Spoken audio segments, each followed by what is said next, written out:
Partido Socialista, cuando se mete en un gobierno, cuando se incorpora a un gobierno, se incorpora con todas las consecuencias. Se incorpora para resolver los temas de sanidad, de derechos sociales, de desigualdad, de promoción económica, de desarrollo local que necesita, en este caso, el Ayuntamiento de Barcelona. Y eso está por encima de cualquier otra consideración y, en consecuencia, esos compromisos tienen que ser hasta el final, es decir, hasta el final de la legislatura. Buenas noches. En una jornada especialmente activa en lo judicial, el líder del Partido Socialista ha mostrado la fragilidad de su compromiso con el denominado bloque constitucional frente al desafío separatista catalán. Lo vemos ya en las 5 W. Pedro Sánchez, en contra de la estrategia anunciada por el secretario general del PSC, Miquel Iceta, ha proclamado hoy que en el caso de que Ada Colau finalmente ponga al servicio del ilegalizado referéndum separatista del 1 de octubre el Ayuntamiento de Barcelona, no romperá el pacto de gobierno municipal en virtud del cual Ada Colau es la alcaldesa de la capital mediterránea de España. A buen entendedor, pocas palabras bastan. Las proclamas constitucionalistas de Pedro Sánchez, a la hora de pasar a los hechos, se quedan en nada, ya que en ninguna circunstancia ejercería la formidable medida de presión consistente en advertir a Ada Colau de que si se pone al servicio del anticonstitucional referéndum separatista, al día siguiente dejaría automáticamente de ser la alcaldesa de Barcelona.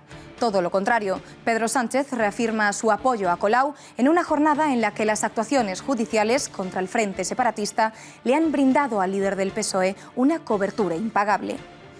Precisamente hoy el Tribunal Constitucional ha anulado la ley de transitoriedad, que no es más que el corpus legislativo para proclamar la independencia unilateral de Cataluña a lo largo de los 12 meses siguientes al 1 de octubre. Pero es que además la Fiscalía catalana también en la jornada de hoy ha llamado al mando político de los Mossos d'Esquadra, Josep Lluís Trapero, para ordenarle que la Policía Autonómica debe ponerse inmediatamente manos a la obra para localizar, retirar e incautar urnas y papeletas destinadas a la celebración del referéndum ilegal. Pues bien, ni siquiera ha sido capaz Pedro Sánchez de arroparse en la cobertura legal en la que le han brindado el Tribunal Constitucional y la Fiscalía de Cataluña para dar un paso político trascendental. Pues bien, si él hubiera ejercido la presión política sobre Ada Colau para que no ponga al Ayuntamiento de Barcelona al servicio del referéndum separatista, el ejemplo del consistorio más importante de Cataluña hubiera cundido entre el resto de los ayuntamientos de la comunidad autónoma. Al contrario, hoy son 700 los municipios catalanes que apoyarán la convocatoria del 1 de octubre. Editorial con Eduardo García Serrano.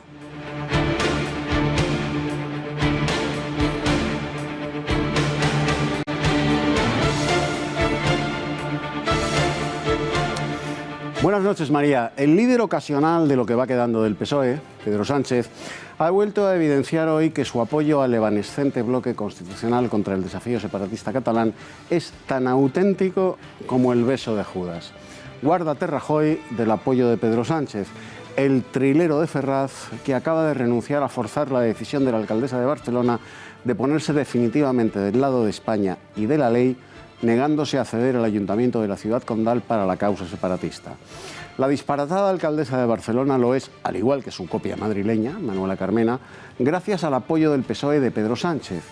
Hubiera bastado con que Sánchez le hubiese transmitido a Ada Colau un mensaje tan correcto y contundente como el siguiente: como se te ocurra prevaricar poniendo el Ayuntamiento de Barcelona al servicio de un referéndum ilegal, al día siguiente dejarás de ser la alcaldesa de la ciudad condal. Afectuosamente, Pedro Sánchez. Pues no, el líder del PSOE le acaba de dar patente de corso a Ada Colau, garantizándole su apoyo incondicional, incluso aunque prevarique, convirtiendo el Ayuntamiento de Barcelona en el felpudo de lujo del referéndum separatista.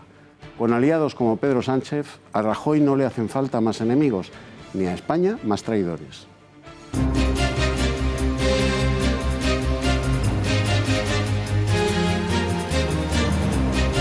Tras haber hecho lo propio con la ley del referéndum separatista, el Tribunal Constitucional ha suspendido hoy la ley de transitoriedad aprobada por el Parlamento de Cataluña. La presidenta de la Cámara Autonómica, Carme Forcadell, asegura que están tratando de cortar la libertad de expresión de los catalanes.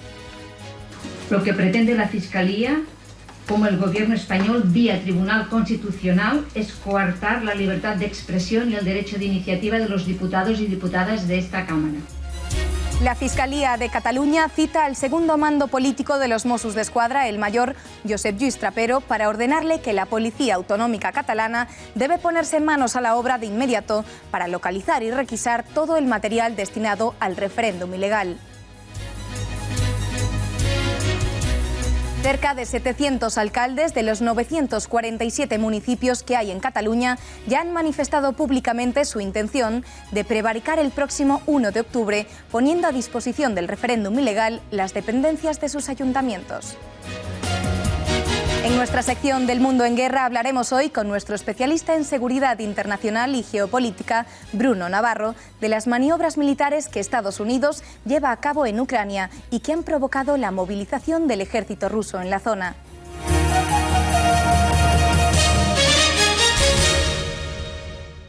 Ligar total. Nos encontramos de nuevo ante el uso indiscriminado de los tribunales para resolver un conflicto que es única y exclusivamente político. De nuevo, lo que pretende la Fiscalía, como el gobierno español vía Tribunal Constitucional, es coartar la libertad de expresión y el derecho de iniciativa de los diputados y diputadas de esta Cámara. De nuevo, pretende que sea la mesa del Parlamento la que se autocensure. Y nosotros, como miembros de la mesa, nos negamos. Nos negamos a convertirnos en censores a las órdenes de un gobierno que es incapaz de resolver políticamente los conflictos políticos. Forma parte de la escalada judicializadora del gobierno español, o se pedían penas de prisión única y exclusivamente por permitir un debate. Coartar la libertad de expresión, censura y uso indiscriminado de los tribunales eran las denuncias de la presidenta de la Generalitat, Carme Forcadell, tras recibir las 3 querellas dictadas por la Fiscalía contra su actuación en la votación de las leyes del referéndum ilegal. Nuevo golpe a los independentistas. El Tribunal Constitucional suspende la ley de transitoriedad que el Parlament había aprobado el pasado jueves. El Pleno se ha reunido pasadas las 10 de esta mañana para estudiar el recurso de inconstitucionalidad presentado por el Gobierno. Queda así tumbada la ley separatista que pretendía regular la desconexión con España para poder aprobar una eventual constitución de la República Catalana. El presidente de la Generalitat, Carles Puigdemont, sigue con su mismo discurso. Después de que hace unos días dijese convencido de que tan solo el Parlament podría inhabilitarle, algo que es totalmente falso, ya que cualquier tribunal podría hacerlo, hoy se ha mostrado convencido de que el Código Penal español no contempla un referéndum como delito y que, por lo tanto, un político que organiza un referéndum no es un delincuente. Retirar una urna no es perseguir un delito, que quede claro que organizar un referéndum no es un delito. Lo digo porque hay una cierta confusión sobre conceptos de legalidad. Organizar un referéndum que no tenga el acuerdo del Estado español en el Código Penal español no es ningún delito. Por lo tanto, una urna no es material delictivo, una papeleta no es material delictivo y un voluntario o político que organiza un referéndum no es un delincuente. Voluntari o algún polític que organitzi un referéndum no és un delinqüent. Unas declaraciones que el ministro de Justicia, Rafael Català, ha calificado de razonamiento infantil. Y yo no decido por las mañanas, pues yo hoy no voy a cumplir el código de la circulación porque no me viene bien y por lo tanto estas cosas son absolutamente, si no fuesen tan dramáticas, parecerían una broma o una postura infantil de yo no cumplo las leyes porque no me convienen. Yo creo que eso no tiene ningún sentido. Por lo tanto, yo lo que estoy convencido es que tenemos, los españoles, tenemos herramientas suficientes para garantizar que en España se cumplen las leyes. Y desde el Partido Popular siguen empeñados en lanzar el mismo mensaje, continuando con su estrategia de procurar no irritar al separatismo catalán y haciéndoles las mismas ofertas de diálogo que los líderes del proceso independentista han rechazado ya en infinidad de ocasiones. Pero el Partido Popular no escarmienta. Ya sé que hoy algunos apelan al diálogo, me parece muy bien. Nosotros hemos estado siempre abiertos al diálogo. Lo que no estamos es dispuestos a ningún trágala. que es lo que desgraciadamente el señor Puigdemont y algunos otros en Cataluña pretenden hacer, intentando romper la soberanía nacional, intentando destruir nuestro Estado de Derecho e intentando acabar con España de la forma en la que pretenden hacerlo, violentando todas las leyes. Los jóvenes radicales independentistas de la CUP volvieron a dejar su sello en la Diada. Grupos de exaltados, pertenecientes a Arran, quemaron las banderas de España, Francia y la Unión Europea. Además, los independentistas rompieron una fotografía del rey Felipe VI y corearon vivas a favor del grupo terrorista Terra Lliure. El consejero consular de Francia ya ha pedido a España que se actúe por este acto.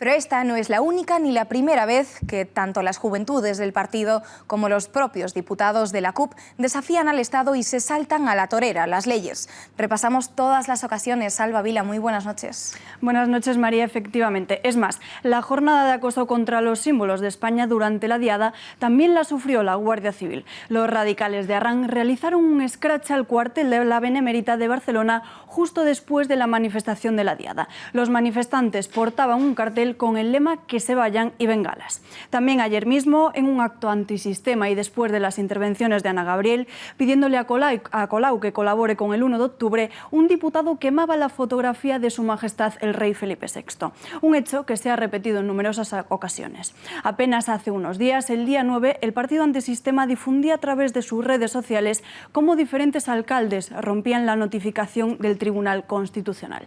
Por su parte, las juventudes de la CUP escenificaban un acto la quema de los magistrados del Tribunal Constitucional. El 6 de septiembre, los independentistas de la CUP llamaban a boicotear una manifestación del partido político Vox. Estos partidos políticos y las entidades Asociación Cultural por el Progreso, Convivencia Cívica Catalana y Somatemps se encontraban en un acto para ir en contra del referéndum, pero para exigir al Gobierno actuar contra este referéndum ilegal. Y por último, a principios de este mes, veíamos como el puente de Segovia amanecía con una gran estelada colgada del puente. Esa acción era reivindicada por las juventudes del partido independentista de la CUP. Y María, según varias informaciones, este grupo juvenil tiene preparada una oleada de violencia para el 1 de octubre. Pues muchísimas gracias por detallarnos todos esos momentos de radicales de la CUP. Gracias, Alba. Pero no todo es violencia. Jóvenes simpatizantes de Vox han iniciado una campaña en Cataluña para sustituir las esteladas por banderas de España en los lugares públicos. De esta forma, las banderas ilegales son sustituidas por la rojigualda, acción que graban en vídeo.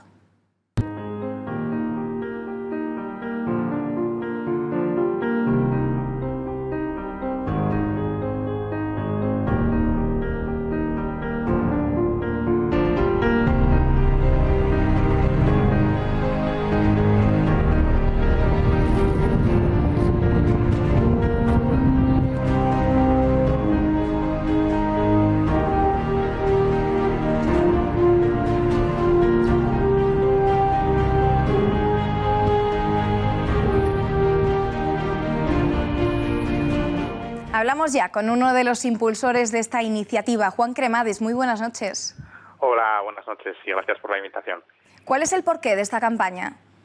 Bueno, el porqué de esta campaña es un poco un acto simbólico que ayuda o que se solapa con las acciones judiciales que Vox está llevando a cabo contra el separatismo en Cataluña y que tiene por objetivo, en primer lugar, reivindicar que la bandera estelada no es la que representa a todos los catalanes. La bandera que realmente representa a los catalanes, en primer lugar, es la bandera española porque nos representa a todos sin distinción alguna, y en segundo lugar, pues la señala que es la bandera regional, en ningún caso la estelada.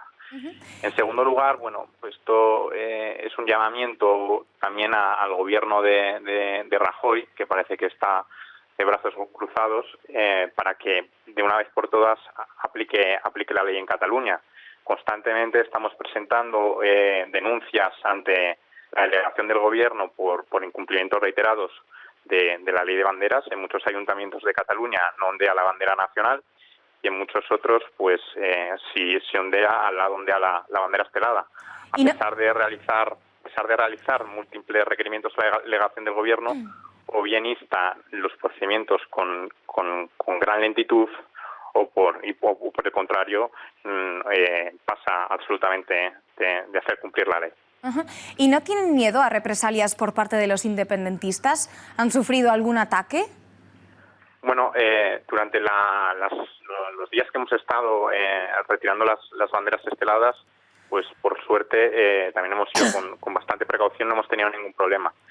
Sí es cierto que realmente hemos recibido amenazas. Hace 2 o 3 meses Santiago Abascal vino a Barcelona a realizar un acto de jóvenes en cañas de los jóvenes de Vox, Cañas por España, y hasta en 3 ocasiones tuvimos que cambiar de lugar por haber recibido pues de los jóvenes de Arran amenazas de muerte los propietarios de los lugares donde íbamos a celebrar el acto. Finalmente se consiguió realizar el mismo y fue todo un éxito. Pero bueno, las amenazas en ningún caso son motivo para cumplir con un deber patriótico como es la defensa de España. Caray, ¿y por qué tienen que ser los jóvenes los que tomen esta iniciativa en Cataluña? Bueno, realmente el problema de Cataluña no es una cosa de si somos jóvenes o mayores. El tema es que esa llamada mayoría silenciosa está absolutamente silenciada y no se hace ver. Entonces, pues nosotros un grupo de jóvenes militantes de Vox en Cataluña, que pues además somos un grupo bastante unido y tal, pues consideramos que hay que hacer algo y que había que empezar a hacer cumplir la ley en Cataluña si el gobierno no lo hacía. También resaltar que en ningún caso hemos quitado banderas esteladas de propiedades privadas, son todas de sitios públicos y donde no deberían ondear. ¿Y cree que el gobierno será capaz de hacer cumplir la ley el 1 de octubre? Pues es una duda bastante grande. Si Rajoy no hace cumplir la ley el 1 de octubre, debería dimitir. El 9 de noviembre de 2014 también dijo que iba a hacer cumplir la ley, finalmente no lo hizo. Veremos qué pasa. Si algo nos da tranquilidad es que la Guardia Civil está detrás del procedimiento. Juan Cremades, muchísimas... Sí, vale. Dígame. Sí. No, nosotros hemos hecho todo lo que hemos podido, hemos interpuesto una querella contra todos los miembros de la Generalidad y contra la mesa del Parlamento y esperemos que dé sus frutos. De acuerdo, pues Juan Cremades, muchísimas gracias por haber estado en directo con nosotros. Buenas noches. Gracias, un saludo. Buenas noches, Juan.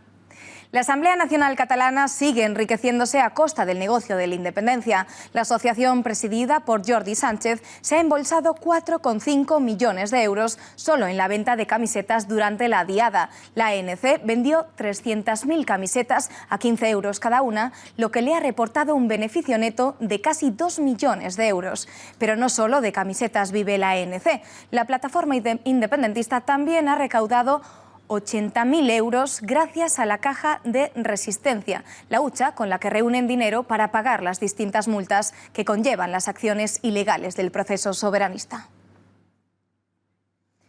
La Fiscalía Superior de Cataluña ha entregado esta mañana un documento al mayor de los Mossos d'Esquadra, Josep Lluís Trapero, en el que ordena a la Policía Autonómica catalana a actuar de forma inmediata ante cualquier acto de prevaricación y celebración del referéndum independentista que ha sido suspendido por el Tribunal Constitucional.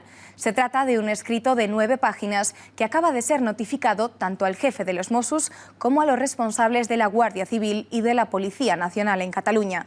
La pregunta que se hace en todo el mundo ahora es si Trapero obedecerá a los tribunales o si seguirá la vía ilegal trazada por la Generalitat. Para conocer todas las claves y saber cuál es la opción por la que se encantará a Trapero, contamos con la ayuda del periodista de La Gaceta, Rafael Núñez Huesca. Muy buenas noches. Buenas noches, María. Pues efectivamente, el choque de trenes era esto. La Fiscalía de Cataluña ha citado a Trapero y, por lo que sabemos, le obliga literalmente a requisar las urnas que puedan colocarse el próximo 1 de octubre, que es la fecha que, como todos sabemos, está la que está previsto el referéndum ilegal de secesión. El choque de trenes es esto porque actúan o operan dos legalidades, una la española, la legalidad legal, y otra la pseudo-legalidad independentista, que ya ha sido recurrida a los tribunales y a la que, en teoría, el Govern de Cataluña, en manos de Carles Puigdemont y Oriol Junqueras, va a obligar a Trapero a operar en esa pseudo-legalidad. De manera que los Mossos d'Esquadra no son pocos, son 6.000 agentes en toda Cataluña y van a ser, junto con la Policía Nacional y la Guardia Civil, los encargados de actuar contra un referéndum que su propio gobierno autonómico está impulsando. Esto puede ser el verdadero choque de trenes y es lo que teme mucha gente en Madrid, en la Moncloa, porque no hay que olvidar que Josep Lluís Trapero, que así se llama el mayor de los Mossos, es amigo personal de Carles Puigdemont y ha hecho toda su carrera policial a las órdenes de partidos y de consellers nacionalistas, desde Felip Puig hace años, Artur Mas lo ascendió y hoy cuenta con la confianza absoluta de Carles Puigdemont, del conseller de Interior y del Gobierno en su conjunto. De manera que la duda está en si atenderá los requerimientos judiciales o, efectivamente, hará lo que ha venido haciendo hasta ahora, que es cumplir la pseudo-legalidad que acaba de imponer la Generalitat de Cataluña. Gracias, Rafael. Nueva estrategia de la Generalitat para que se pueda celebrar el referéndum. Va a subirle el sueldo a los Mossos d'Esquadra en pleno desafío soberanista. Puigdemont ha aceptado las reivindicaciones de los policías autonómicos que llevaban haciéndole durante meses justo antes del 1 de octubre. Además de una mejora salarial, el presidente de la Generalitat ha decidido subir el complemento correspondiente a los festivos y fines de semana vigente desde este mismo mes y que disfrutarán el día del referéndum ilegal que cae en domingo. Y siguiendo su plan, Puigdemont ha pedido hoy que se deje en paz a los Mossos y que ellos mismos ya tendrán sus prioridades entre proteger a los ciudadanos o perseguir las urnas del referèndum. Els Mossos d'Esquadra tenen com a funció principal, insisteixo, garantir la seguretat de la gent. Però si diuen... El 9 de novembre, per exemple, que era aparentment una consulta que també estava invalidada i que estava desacreditada, aquell dia els Mossos van garantir la seguretat de la gent. Para quitarle importancia al asunto, frente a las órdenes de la Fiscalía, el conseller de la Presidencia, Jordi Turull, ha respondido en la misma línea que Puigdemont. Ha dicho que la prioridad absoluta de los Mossos d'Esquadra y del Gobierno es perseguir terroristas y evitar atentados, y no dedicarse a retirar urnas. Bueno. Sí, nosotros el Gobierno de Cataluña lo que es la prioridad en relación a todos los efectivos que hay de los Mossos d'Esquadra, y creo que es la prioridad de todos los responsables políticos europeos, o casi todos los responsables políticos europeos, es destinar todos los esfuerzos, todas las energías y todos los efectivos a intentar combatir el terrorismo yihadista delante del nivel de amenazas que hay, delante del nivel de 4/5 de alerta que estamos. Y Podemos sigue con su estrategia de jugar a dos bandas en el proceso soberanista. La portavoz de Podemos en el Congreso, Irene Montero, ha acusado hoy al Gobierno del Partido Popular de poner en riesgo a los Mossos al colocarles en la tesitura de cumplir las resoluciones del Tribunal Constitucional, porque dice que eso aumenta la tensión.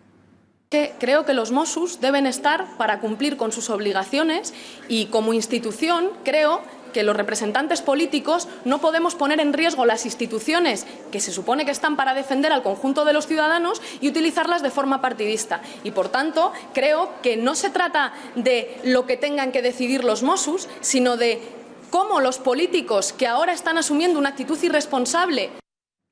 Un total de 864 agentes de la Guardia Civil han reforzado en las últimas 48 horas las fuerzas de la Benemèrita en Cataluña, especialmente en Barcelona. La escalada de tensión que vive la comunidad de cara al referéndum ilegal ha provocado que el Ministerio del Interior envíe entre estos agentes a 2 cuerpos de élite especializados en control de masas. Para analizar la decisión del Ministerio del Interior de enviar a casi 900 guardias civiles a Cataluña, hablamos con el secretario general de la Unión Guardia Civil, Ramón Rodríguez Prendes. Señor Prendes, muy buenas noches. Estamos teniendo problemas con la conexión, a ver si luego lo vamos a poder recuperar. Vamos a seguir con más noticias. Como saben, el Gobierno ha instado a los municipios catalanes a que se posicionen y expliquen si cederán espacios municipales para el referéndum, en una forma de delegar la responsabilidad de su organización en ellos. Los alcaldes de Lleida, Hospitalet o Tarragona ya se han negado a poner a disposición sus espacios públicos para que se celebre la consulta ilegal. Y como estos días la alcaldesa de Barcelona no dejaba bien claro si iba a ceder sus espacios municipales, hoy el Gobierno le ha pedido directamente a Colau que ponga de su parte para añadir garantías al referéndum y ha amenazado con que si no colabora pondrá locales alternativos para que los barceloneses puedan votar. Por suerte la Generalitat tiene muchos locales que hasta ahora no se han utilizado para votar, pero que se pueden utilizar siempre y cuando reúnan los requisitos de accesibilidad, etcétera, etcétera. Pero nos gustaría llegar a un acuerdo con el Ayuntamiento de Barcelona para que ellos ayudaran en lo que depende solo de ellos, de que hubiera estas garantías de votar donde estés acostumbrado a ir a votar. Pedro Sánchez, como les decíamos al inicio de este informativo, asegura que no romperá el pacto con el Partido Socialista Catalán con Ada Colau, aunque ésta ceda el ayuntamiento para poner urnas. El líder del Partido Socialista se ha escudado en que la sanidad y los derechos están por encima de cualquier otra cuestión y que el pacto debe continuar hasta el final. El Partido Socialista, cuando se mete en un gobierno, cuando se incorpora a un gobierno, se incorpora con todas las consecuencias.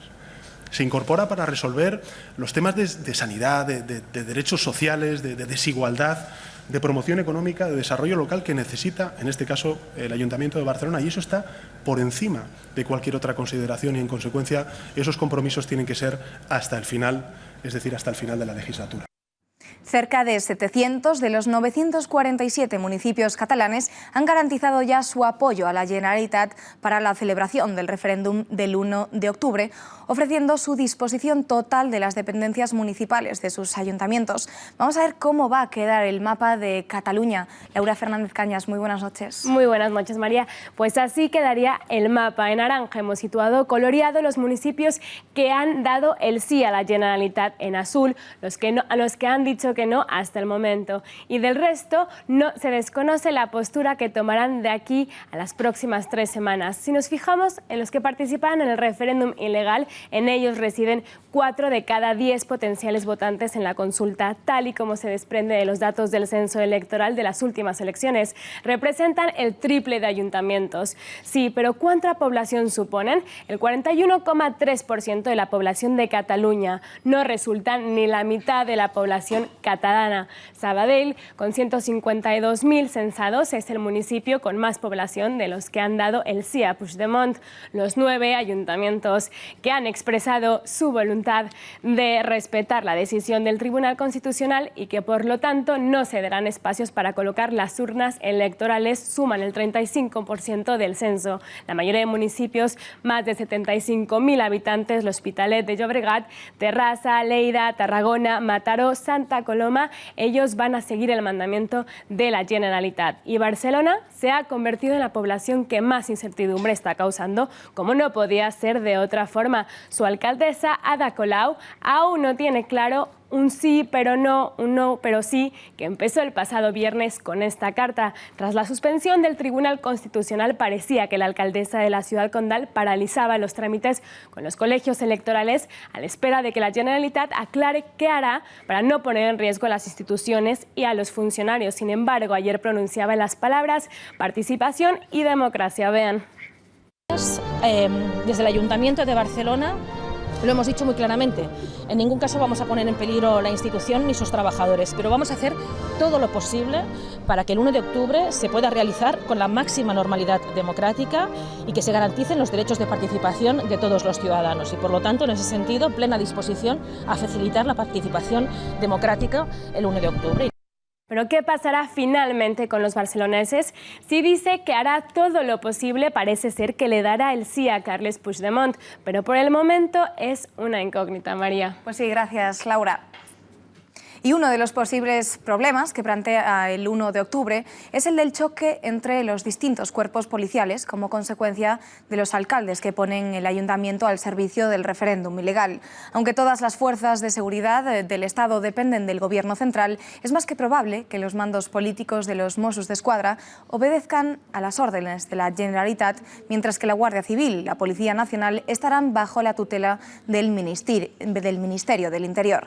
Para analizar este conflicto hablamos con el catedrático de Derecho Constitucional Rafael Murillo. Señor Murillo, buenas noches. Buenas noches, señor Murillo. ¿Me escucha? ¿Estamos teniendo otra vez problemas? Señor Murillo, buenas noches. Buenas noches. Ahora sí. ¿Qué pasaría si se produjese un choque de trenes entre la Guardia Civil y los Mossos d'Esquadra en un colegio electoral? ¿Quién debería de imponerse? Bueno, yo creo que realmente que ese choque de trenes yo creo que no sería factible o que se pudiera producir, porque claramente hay un reparto competencial en cuanto a las funciones policiales. No hay que olvidar que los Mossos d'Esquadra es policía judicial y por lo tanto también dependen de jueces y fiscales en este sentido. Por lo tanto hay una orden dada por los jueces y por los fiscales de que no se puede llevar adelante el proceso electoral, con lo cual hay que entender, según la Ley de Fuerzas y Cuerpos de Seguridad del Estado, que serán los Mossos d'Esquadra en primer lugar los que deberán impedir la constitución de las mesas electorales e impedir la celebración de la consulta refrendataria sobre la independencia de Cataluña. Por lo tanto, solamente en el caso en que los Mossos d'Esquadra no cumplieran esa orden, pues actuaría o bien la Policía Nacional si son en ciudades con un número de 20.000 habitantes, o la Guardia Civil en su caso si son zonas de carácter más bien rural o pequeños pueblos. ¿Y qué les debería de ocurrir a los alcaldes que ponen el ayuntamiento al servicio de un referéndum ilegal?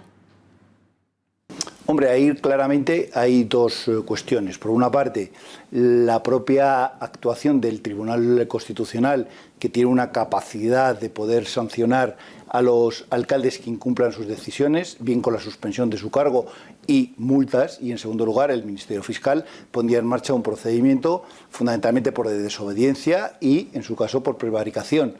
Y si se ha producido un gasto público a la hora de llevar a cabo este proceso refrendatario, pues llevarían a cabo esas cuestiones y esas sanciones. Y luego, en su caso, si hay una orden judicial por ese incumplimiento y por haber cometido un hecho delictivo, pues podrán ser detenidos por las fuerzas de orden público, en su caso, como cualquier otra persona que haya cometido un hecho delictivo y puesto a disposición del juzgado para que declare ante el juez y el juez tome las medidas oportunas. Ese es el principio de legalidad y, por lo tanto, España es un Estado de Derecho y se cumple así el mandato normativo y constitucional.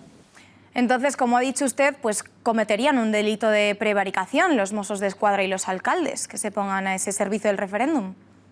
Yo creo que sí, porque aquí el concepto de mandato debido en los Mossos d'Esquadra no, porque tienen la capacidad de determinar si es una decisión que es inconstitucional y, sobre todo, es una desobediencia al Tribunal Constitucional, si actúan a sabiendas y toman una resolución que no es justa, que no es la adecuada a derecho, pues cometen un delito de prevaricación, como es lógico. Entonces serán condenados como corresponde al delito de prevaricación, sin lugar a dudas, ¿no? ¿Podría darse la situación de ver a un guardia civil deteniendo a un mando político de los Mossos? Hombre, sería un caso muy extremo en este sentido. Podrían ser incluso los propios Mossos d'Esquadra los que, si este órgano o este mando de carácter político ha tomado esa decisión y obliga a que los Mossos d'Esquadra cumplan una orden, pero serían los propios Mossos d'Esquadra, antes que la Guardia Civil, detuvieran a este cargo político en este sentido, ¿no? La Guardia Civil o la Policía Nacional, en su caso, podría actuar en el caso, en el momento en que no obedecieran la orden que un juez o un fiscal haya dado en cuanto a la detención de esta persona, y siempre y cuando haya cometido un hecho delictivo, como es obligar a sus subordinados a cumplir un mandato a sabiendas que está declarado inconstitucional y no se puede cumplir por parte de ellos. Esto sería la situación que hay. Señor Murillo, muchas gracias por habernos atendido. Buenas noches. Buenas noches. El portavoz del Gobierno, Íñigo Méndez de Vigo, ha dicho que nadie en Europa ni en el mundo va a apoyar una secesión unilateral. De hecho, explica que el derecho de autodeterminación fue un derecho reconocido en los años 60 para situaciones coloniales y que espera que no digan en Cataluña que está en una situación colonial. Es lo que la inmensa mayoría de los catalanes entienden, y lo que entienden todos fuera. Ha hecho usted una referencia al derecho internacional. No existe en derecho internacional la secesión unilateral. No hay ninguna constitución, ni de Europa ni del mundo, que la contenga. Por lo tanto, nadie en Europa, nadie en el mundo va a apoyar una secesión unilateral. Y atención al mensaje que le ha lanzado la eurodiputada Beatriz Becerra al vicepresidente de la Generalitat, a Oriol Junqueras, en el que desmiente las últimas afirmaciones sobre la independencia de Cataluña. Le vi el domingo en televisión y reconozco que me impresionó. Nunca había visto a nadie mentir tanto, tan seguido y en directo. Es mentira que el derecho internacional ampare su proceso golpista. Aunque lo repitan 1 millón de veces, no es verdad. El derecho de autodeterminación de los pueblos, antiguas colonias, territorios ocupados, que recoge Naciones Unidas, no se aplica a Cataluña. Su invento del derecho a decidir es una falacia. Y es mentira que la Unión Europea espere a una Cataluña independiente con los brazos abiertos. Rafa Nadal se ha pronunciado de manera clara en defensa de la unidad nacional. Al contrario de lo que hacen otros deportistas que representan a España, el tenista balear se ha manifestado en contra de la independencia de Cataluña, de la que dice que se siente muy cercano, al tiempo que declara que le gustaría que continuase dentro de España. Y hay unas leyes que son las que son y uno no se puede saltar las leyes porque uno quiera saltárselas. Yo no me puedo saltar un semáforo en rojo porque no me parezca correcto aquel semáforo. España sin Cataluña es menos España y que Cataluña sin España es menos Cataluña, ¿no? O sea que creo que unidos somos mejores. El secretario general de Comisiones Obreras también se ha pronunciado sobre Cataluña, de la que dice que se trata de una cuestión política que hay que abordar desde el debate político. Y por su parte también coincide el secretario general de UGT, que asegura que el referéndum es la consecuencia de no haber abordado el problema desde la política. Yo creo que indica que hay una parte de la sociedad catalana muy movilizada y que en Cataluña hay una cuestión política que hay que abordar desde parámetros de negociación y de debate político. No creo que la Diada en ese sentido pues aporte nada nuevo, pero es verdad que pone encima de la mesa una realidad evidente, que hay una desafección y un malestar político. Eso son las consecuencias de no haber abordado políticamente un conflicto que es la integración de Cataluña en España. Y creo que a eso es a lo que hay que atender. Mientras el independentismo avanza como un rodillo y aspira a enfrentar y dividir a la sociedad, hay catalanes que han reaccionado para reivindicar la normalidad y la convivencia. Se denominan los otros catalanes y dicen ser trabajadores, tranquilos, tolerantes y pacíficos. En el programa del Gato al Agua de esta noche podrán escuchar el manifiesto completo. La persecución contra los catalanes no nacionalistas o sencillamente contrarios al referéndum va en aumento. El independentismo que inunda Cataluña cada vez tiene menos reparos en señalar a los catalanes que quieren la unidad de España, algo que recuerda a otras épocas históricas. ¿Qué tipo de regímenes utilizan la delación del disidente como arma política, Eduardo? Pues fundamentalmente los regímenes totalitarios.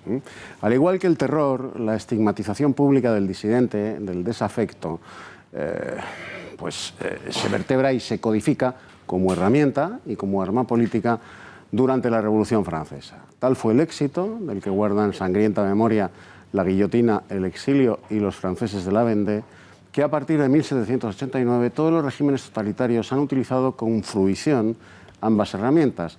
Los jacobinos denunciaban públicamente a los que no lo eran como enemigos del pueblo. Todo aquel que no les entregaba como exigían su conciencia era estigmatizado hasta el linchamiento popular. Lo mismo hicieron los bolcheviques, calificando de enemigos de la revolución a los que se opusieron a la barbarie marxista-leninista. Esa figura especialmente perversa, el comisario político, era un auténtico especialista en cazarlos y eliminarlos. Las checas soviéticas y la tundra siberiana cuentan su historia aún mejor que el archipiélago Gulag de Solzhenitsyn. El Tercer Reich no le fue a la zaga, estigmatizando públicamente a los judíos con una estrella de David y premiando la delación. Los separatistas catalanes están haciendo exactamente lo mismo: delatar, señalar, estigmatizar a los catalanes que no son separatistas, arrojándolos así al desprecio público, a la muerte civil, al silencio amordazado y a emprender el camino del éxodo para recuperar la libertad en la permanente nostalgia de su tierra. El espíritu es el mismo, la metodología idéntica, aunque de momento edulcorada, y el objetivo también el mismo. Hoy en Cataluña, el adjetivo o sustantivo español es un insulto con el que se señala y se denuncia a todo el que no es separatista. De ahí a la noche de los cristales rotos solo hay un paso, ¿eh? Muchas gracias, Eduardo. Y atención, porque tenemos una última hora que nos llega a nuestra redacción de noticias desde Barcelona. Los Mossos d'Esquadra han desalojado el templo de la Sagrada Familia por una amenaza. La Policía Autonómica ha cortado las calles adyacentes y ha cerrado la parada de metro de la Sagrada Familia correspondiente a la línea 2. Los TEDx ya han llegado a la zona para comprobar si se trata de una amenaza real. Seguiremos ampliando información en este informativo de Intereconomía.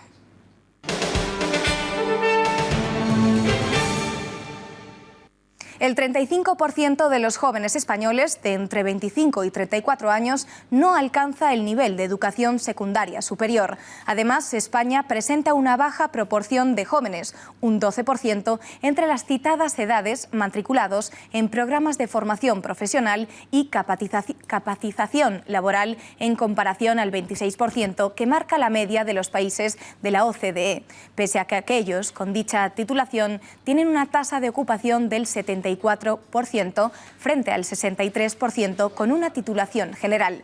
No son mucho mejores otros datos, como que la tasa de alumnos escolarizados entre 18 y 24 años es del 58% en 2016. Un 18% de ese grupo no estaba escolarizado, pero sí trabajando, y un 23% no trabajaba ni estaba escolarizado.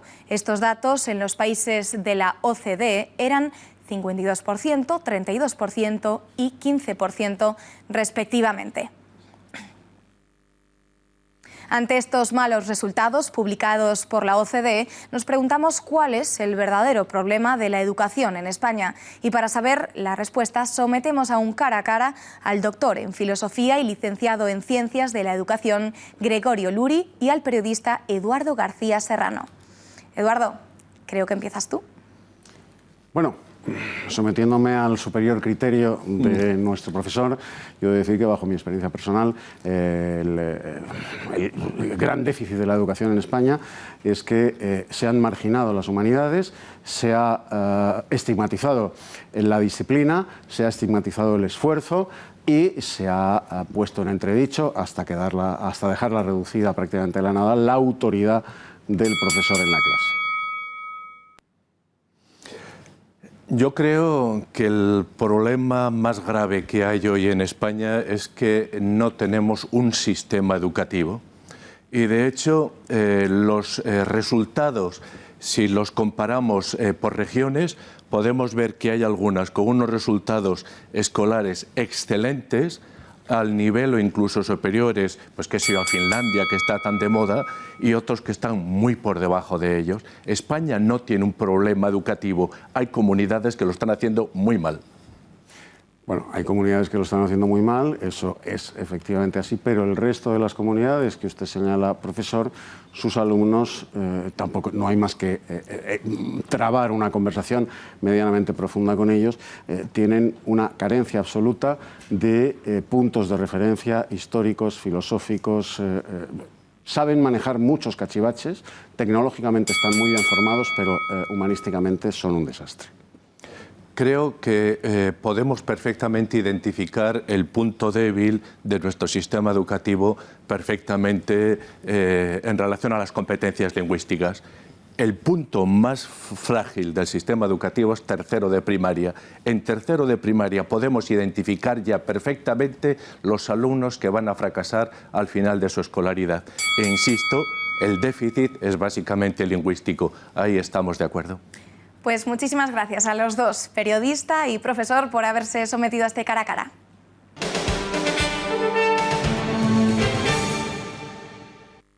El partido conservador de la primera ministra noruega, Erna Solberg, se mantiene en el cargo tras su triunfo provisional en las elecciones legislativas celebradas este lunes. Solberg ha obtenido con el 94% de los votos escrutados 89 de los 169 del Parlamento noruego.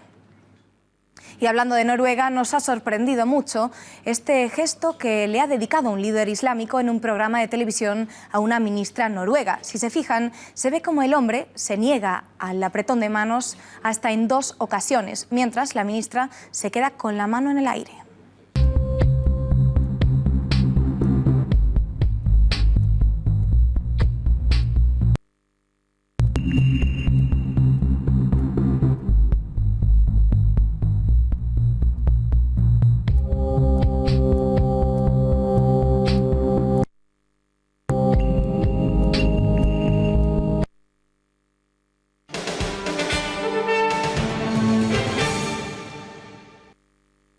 Y seguimos con la página internacional, esta vez con Florida, porque conforme el huracán Irma perdía su identidad destructiva, 7 millones de personas se han quedado sin luz, lo que se corresponde a un 33% de la población.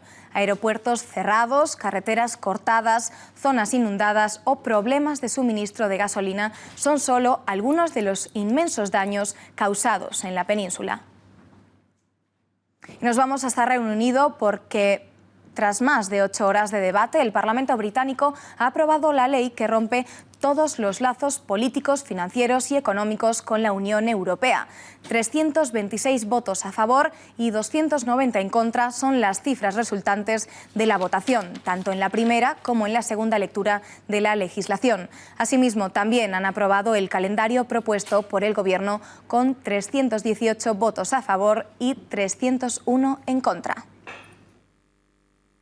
Y en Corea crecen las tensiones, por lo que hoy la ONU ha dado un paso más para intentar ahogar económicamente a Corea del Norte por su programa nuclear. El Consejo de Seguridad ha aprobado por unanimidad bloquear el comercio de productos textiles y de gas natural hacia Pyongyang. Nueva y tajante amenaza de Corea del Norte a Estados Unidos. Pyongyang asegura que causará el mayor dolor y sufrimiento a América del Norte si la ONU vuelve a pedir sanciones contra el país asiático. Corea del Norte amenazó este lunes con infligir el mayor dolor y sufrimiento a Estados Unidos por impulsar nuevas sanciones en su contra en el Consejo de Seguridad de Naciones Unidas, a raíz del 6º test nuclear del país asiático. En caso de que Estados Unidos arme la resolución ilegal sobre sanciones más duras, la República Popular Democrática de Corea se asegurará de que pague el debido precio, anunciaba de este modo el Ministerio de Exteriores norcoreano en un comunicado recogido por la agencia estatal KCNA. En la nota, Pyongyang aseguró que está preparada y dispuesta para emplear cualquiera de sus medios definitivos, en la que también se subrayaba que sus eventuales represalias causarán a Estados Unidos el mayor dolor y sufrimiento que haya sentido a lo largo de su historia. El pasado 3 de septiembre, el ejército norcoreano llevó a cabo su 6º y más potente ensayo nuclear, con una bomba de hidrógeno que desató una fuerte condena en la comunidad internacional y que ha elevado aún más la tensión en la región. El líder norcoreano Kim Jong-un calificó de gran victoria la última prueba atómica del país durante un banquete celebrado el pasado sábado en Pyongyang, coincidiendo con el 69 aniversario de la fundación del país. Estados Unidos, con el apoyo de Tokio y Seúl, pidió la convocatoria de una reunión del Consejo de Seguridad de la ONU este lunes, con el fin de someter a votación una resolución con sanciones adicionales contra Corea del Norte por su última prueba nuclear.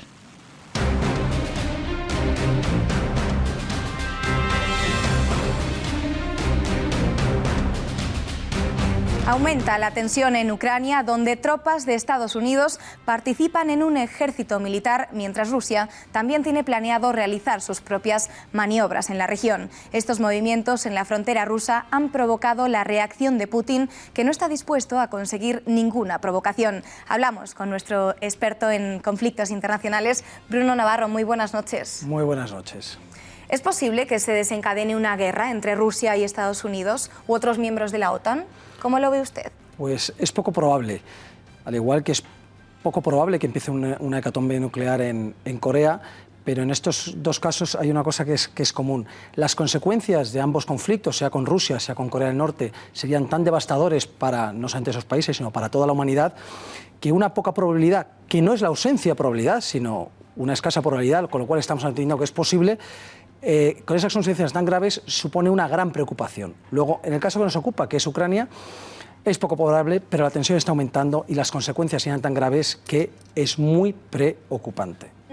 Pero, ¿qué ha pasado en Ucrania desde 2014? Nadie olvida ni la guerra civil de anexión de Rusia con Crimea, ¿no? ¿Qué es lo que ha pasado? Correcto. Yo me remontaría más a la caída del bloque soviético, ¿no? Cuando cae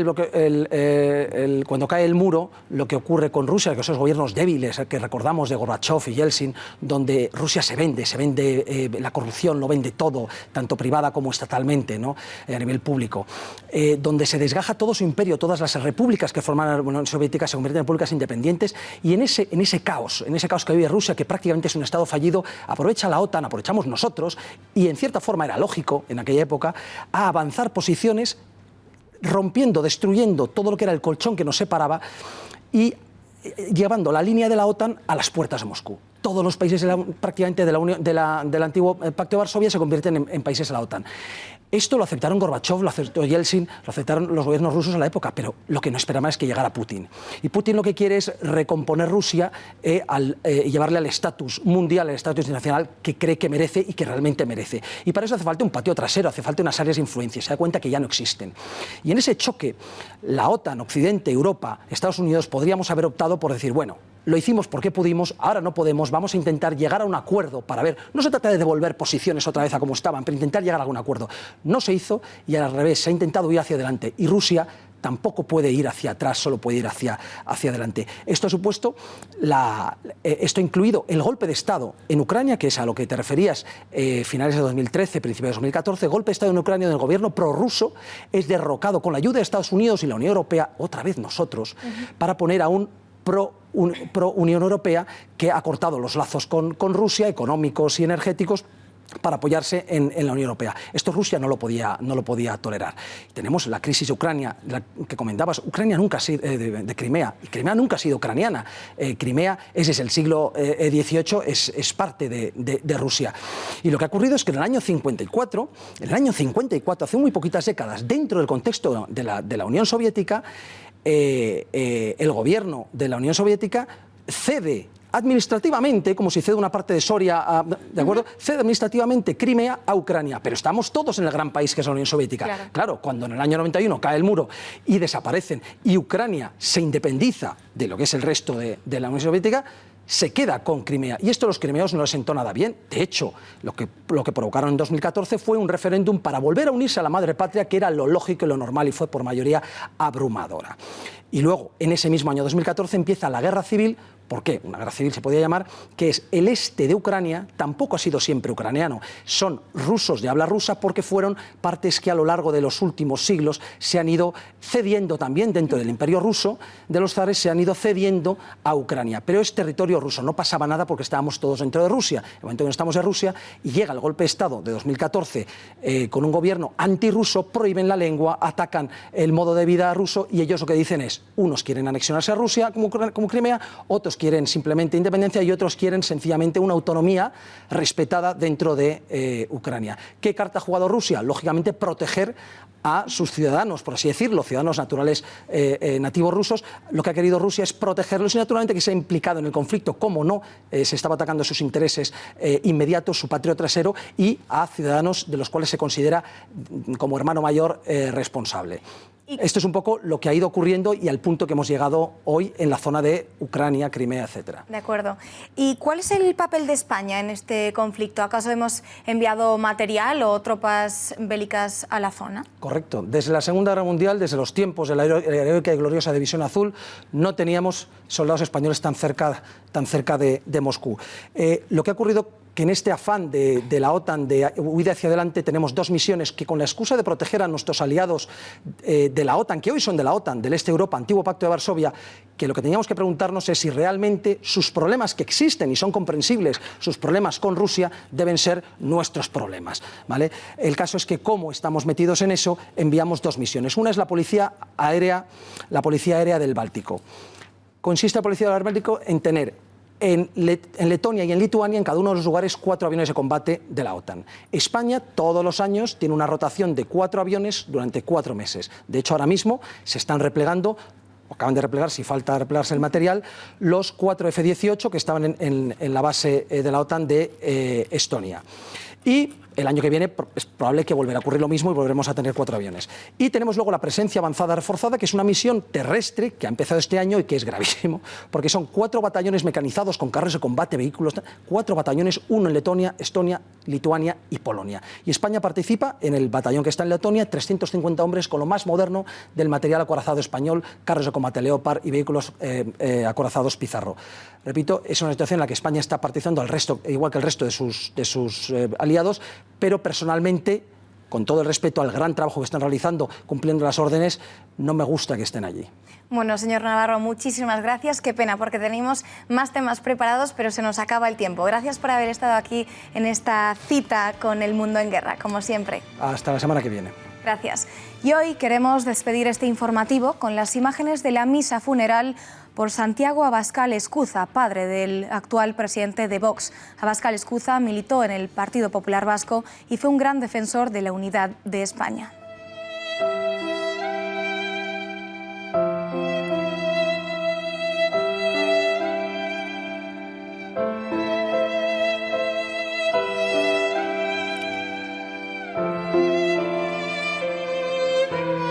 Les dejamos con estas imágenes y nos vemos mañana. Gracias por confiar en nosotros.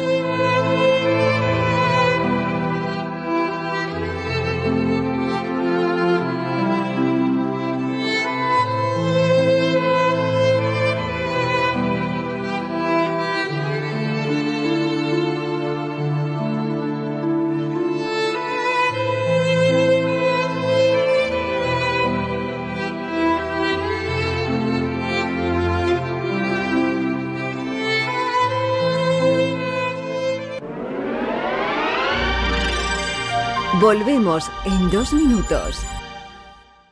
Estimado inversor, DEGIRO está trabajando para convertirse en el mayor broker de España, ofreciendo prácticamente todos los mercados del mundo con las tarifas más bajas. Una operación de 10.000 euros en acciones españolas con DEGIRO solo cuesta 6 euros, un 77% más barato que en otros brokers online.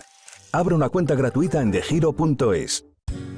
Solnatura es un centro de naturopatía, alimentación saludable y complementos alimenticios. Su misión es la de ayudar a las personas a obtener calidad de vida a través de pautas de alimentación correctas y complementos alimenticios de máxima calidad. Nuestra especialidad es la elaboración de programas de mejoramiento personalizados y enfocados a nutrir y fortalecer el organismo.